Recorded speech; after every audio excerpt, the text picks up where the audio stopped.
सिंध हुकूमत की कच्चे में सरेंडर पॉलिसी रंग ले आई। कच्चे के इलाकों के 72 डाकुओं ने हथियार डाल दिए। शिकारपुर में पुलिस हेडक्वार्टर्स ग्राउंड में तकरीब।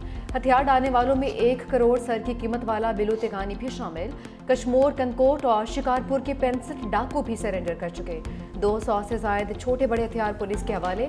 वज़ीर दाखिला सिंध ज़ियाउल हसन लंजार ने कहा कि हथियार डालने वाले डाकुओं को कानून का सामना करना पड़ेगा। ये शुरुआत है, अभी मजीद काम बाकी है। IG सिंध ने कहा कि 40 साल से अगवा बराए तावान की वारदातें हो रही हैं। शिकारपुर समेत कुछ इलाके अभी क्लियर नहीं हो सके।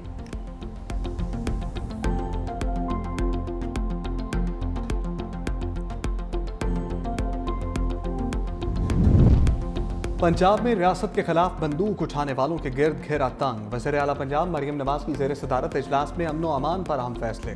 लाउड स्पीकर एक्ट का नफाज लाजमी और मजीद सख्त करने का फैसला। हर जिला में विसल ब्लोअर सेल कायम किया जाएगा। डाला कल्चर, बदमाशी और माफिया कल्चर को किसी सूरत बर्दाश्त नहीं किया जाएगा। पंजाब हुकूमत का अमन कमेटियों को फौरी तौर पर मौसर और मजीद फाल बनाने का फैसला। इंतहा पसंद जमात और गैर कानूनी मुकीम गैर मुल्कियों के खिलाफ खसूसी सेल कायम। सूबे को गैर कानूनी इस्तेहा से पाक करने के लिए इक़दाम तेज करने का फैसला। गैर कानूनी इज्तिमात या बाजार बंद कराने वालों पर दहशतगर्दी कवानीन लागू होंगे। सोशल मीडिया पर शरअंगेज और नफरती फैलाने वालों के खिलाफ जीरो टॉलरेंस पॉलिसी का नफाज होगा।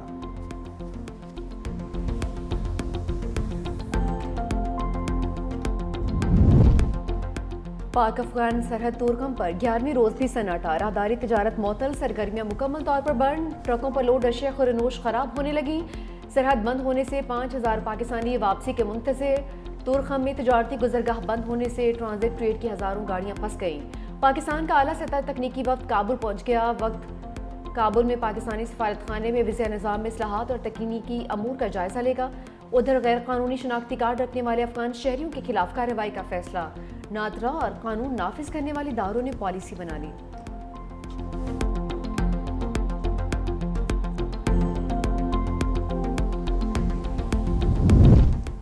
अफगानिस्तान से जंग बंदी का दारोमदार सरहद पार दहशतगर्दी रोकने पर है। वज़ीर दिफा ख्वाजा आसिफ का रॉयटर्स को इंटरव्यू। कहा, फितना अल खवारिज अफगान तालिबान के साथ मिलकर सरहद पार से पाकिस्तान पर हमला करने के लिए काम करते हैं। हमारे पास उस वक्त तक जंग बंदी मुआहदा है जब तक कोई खिलाफ वर्जी ना हो। मुआहदे में वाज़ेह है कि कोई दरअंदाजी नहीं होगी।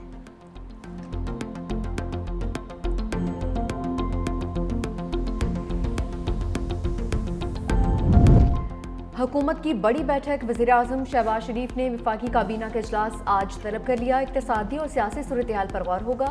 वज़ीर दिफा अफगानिस्तान के साथ होने वाले मुआहदे पर ब्रीफिंग देंगे। ECC काबीना कमेटी कानून साजी के फैसलों की तौसीक की जाएगी।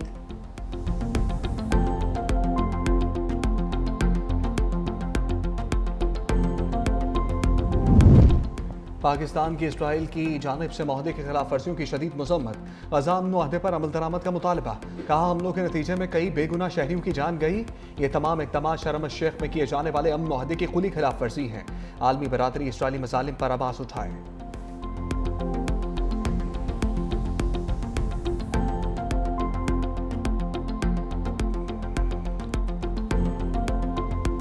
मोदी से कह दिया, पाकिस्तान से जंग ना करे। जंग खत्म करवाने के माहिर। ट्रंप की जंगी जुनूनी भारतीय वज़ीर आज़म को वार्निंग।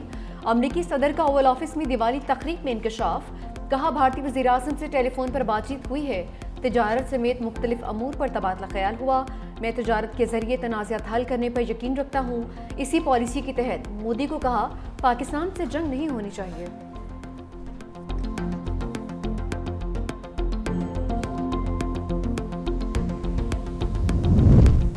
पाकिस्तान नेवी का समुंदर में मनशियात के खिलाफ बर्क रफ्तार एक्शन।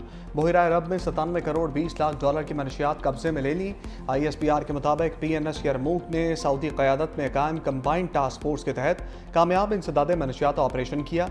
कामयाबी पाक नेवी की समुद्री सलामती, आलमी अमन और समुद्रों में गैर कानूनी स्मगलिंग के खिलाफ जद्दोजहद की वाज़ेह मिसाल है। बहरा हिंद के वसी तर खित्ते में अमन व सलामती के फ़रोग में सरगर्म किरदार अदा कर रहे हैं। अमरीकी सेंट्रल कमांड का कामयाब ऑपरेशन पर पाक नेवी को खराज तहसीन। कहा, यह कार्रवाई आलमी सतह पर मनशियात की स्मगलिंग के खिलाफ ताउन की एक बेहतरीन मिसाल है। पाक नेवी ने खित्ते में अमन व इस्तेहकाम के लिए हमेशा कलीदी किरदार अदा किया है। Naval chief admiral Naveed Ashraf ने कहा कि पाक बहरिया कौमी समुद्री मफादात के तहफ़्फ़ुज़ और आलमी अमन के फ़रोग के लिए पुरअज़्म है। ऑपरेशन से पाक सऊदी बहरी ताउन और इंटर ऑपरेबिलिटी मज़ीद मजबूत होगी। वज़ीर-ए-आज़म शहबाज शरीफ की पाक बहरिया के अफसरों और अहलकारों की पज़िराई, कहा मुझ समेत पूरी कौम को पाक बहरिया के अफसरान और जवानों पर फख्र है।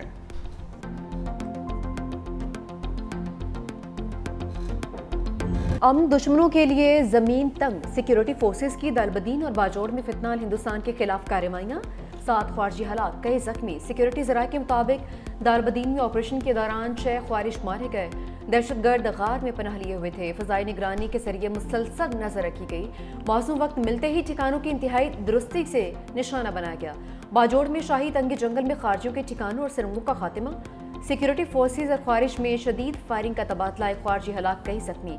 मुतादिद फरार हो गए। ख्वारिश के ज़ेर इस्तेमाल असलहा, बारूदी मवाद और मुवासलाती आलात कब्जे में ले लिए गए।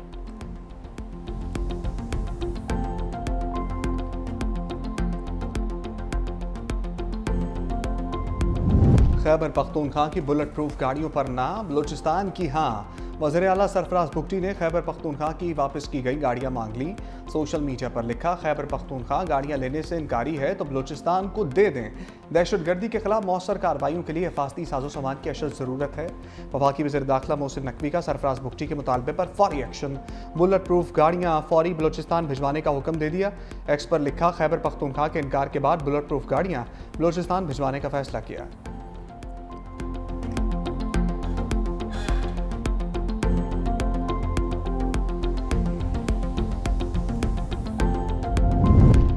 हम केस नहीं सुन सकते तो फुल कोर्ट में मुकर्रर करने का हुक्म कैसे दे सकते हैं? जस्टिस जमाल खान मुंदखिल के रिमार्क्स। सुप्रीम कोर्ट के आईनी बेंच में 26वीं तरमीम के खिलाफ दरख्वास्तों की समाअत। जस्टिस मोहम्मद अली मसन ने कहा, सब वकला फुल कोर्ट मांग रहे हैं मगर तरीक़ाकार कोई नहीं बता रहा। अफरासियाब खटक की वकील ख्वाजा अहमद हुसैन ने मौक़िफ़ अपनाया, अभी तक तो वफाक ने फुल कोर्ट का हुक्म देने पर एतराज़ नहीं उठाया। अदालत हुक्म के लिए रास्ता क्यों मांग रही है?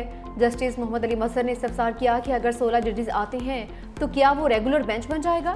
वकील अहमद हुसैन ने कहा कि कल अगर किसी और तरमीम से आपके इख्तियारात छीन लिए गए तो क्या आप ये मामला नहीं देखेंगे? जस्टिस शाहिद बिलाल हसन ने रिमार्क्स किए, हम कान और आंखें बंद करके किसी को रिलीफ नहीं दे सकते। मजीद समाअत आज होगी।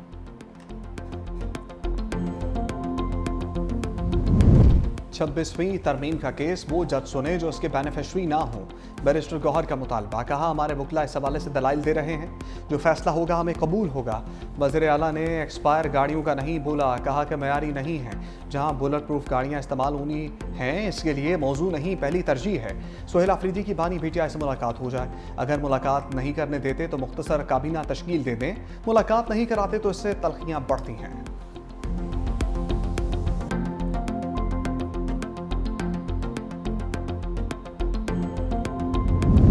बानी PTI से मुलाकात न करवाने पर अदालत लगेगी। साबिक वज़ीर आज़म से मुतालिक तमाम केसेस समाअत के लिए मुकर्रर। इस्लामाबाद हाई कोर्ट का लार्जर बेंच आज समाअत करेगा।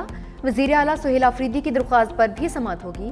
Chief justice Sarfaraz Togar, justice Arbab Mohammad Tahir और justice Azam Khan larger bench में शामिल।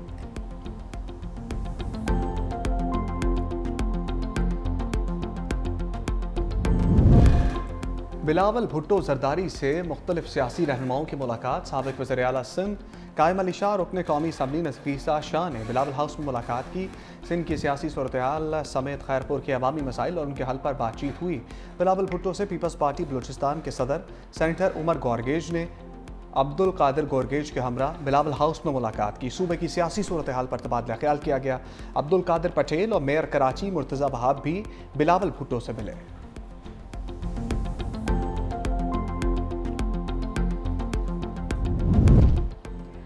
वज़ीर आला सिंध सैयद मुराद अली शाह का वफाकी हुकूमत से शिकवा। मीडिया से गुफ्तगू में कहा कि वफाक ने एतमाद में लिए बगैर गंदम की कीमत 3500 रुपये तय की। इमदादी कीमत 4000 रुपये फी मन से कम नहीं होनी चाहिए थी।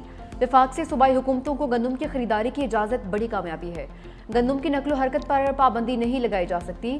खैबर पख्तूनख्वा में गंदम की पैदावार का मसला है। 25 एकड़ से कम जमीन वाले काश्तकार को 1 बोरी DAP मुफ्त देने का ऐलान। कहा, सिंध में किसानों को 55 अरब रुपए का इजाफी सब्सिडी पैकेज देंगे।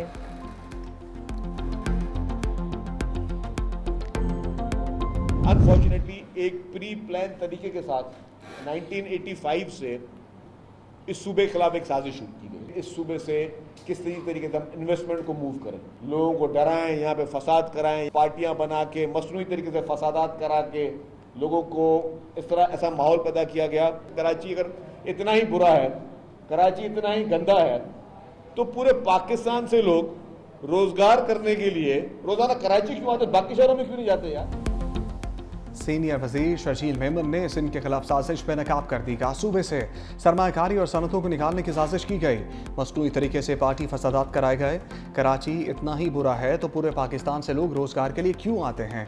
वफाकी हुकूमत ने पीपल्स पार्टी की अपील पर गंदम की इमदादी कीमत मुकर्रर की। कुछ लोगों को बेनज़ीर इनकम सपोर्ट प्रोग्राम अच्छा नहीं लगता।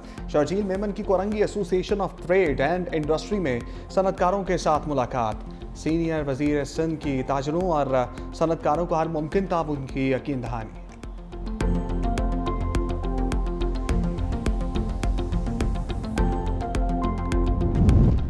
हुकूमत ने शुगर माफिया के आगे फिर घुटने टेक दिए। शुगर मिल्स को जल्द क्रशिंग पर पाबंद करने के फैसले पर यू टर्न।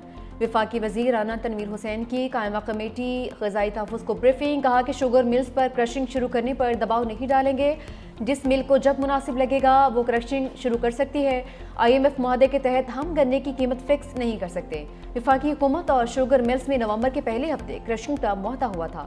राना तनवीर हुसैन ने दस्तखत किए थे। क्रशिंग बर वक्त शुरू न होने से काश्तकारों को नुकसान का अंदेशा।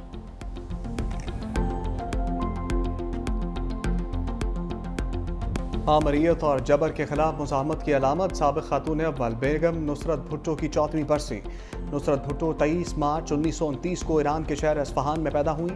साबिक़ वज़ीर आज़म ज़ुल्फ़िकार अली भुट्टो से 1951 में रिश्ता इज़्दवाज में मुंसलिक हुई। ज़ुल्फ़िकार अली भुट्टो की हुकूमत ख़त्म होने पर क़ैद-ओ-बंद की सोबतें बर्दाश्त की।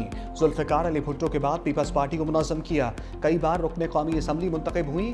बेनज़ीर भुट्टो के दौरे हुकूमत में नुसरत भुट्टो सीनियर वफाकी वज़ीर भी रही।